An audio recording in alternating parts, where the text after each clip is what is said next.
Kakain na mga patay gutom. Ngayong araw nga pala magluluto ako ng nilagang saging na saba. Yun ngang nakaraan na nilaga ako ay hilaw. Kaya ngayon, ito namang hinog ang aking ilalaga. Matapos ko nga mailagay isa-isa sa ating mahiwagang kaldero ay syempre, huhugasan natin yan sa ating legendary na poso. Bali ito nga palang legendary na poso ay mas matanda pa sa akin. Kaya naman simula pa nung bata pa ako ay dito na kami kumukuha ng tubig. Kaya dun sa mga magtatanong kung bakit ganito pa rin ang gamit namin, Wala lang, ayaw lang namin sumabay sa uso.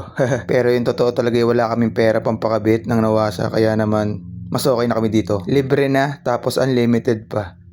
Kahit magdamag ka di maligo o maghapon, basta kaya mo magbomba. Tapos yung tubig nga pala na lumalabas dito ay napakalamig kasi nga direkta siya na nanggagaling sa ilalim ng lupa. matapos ko nga mahugasan ang mahiwagang saging, ay lalagyan ko na nga pala ito ng tubig. Ito na nga pala yung magiging pampakulo natin. Syempre, balik tayo sa hideout.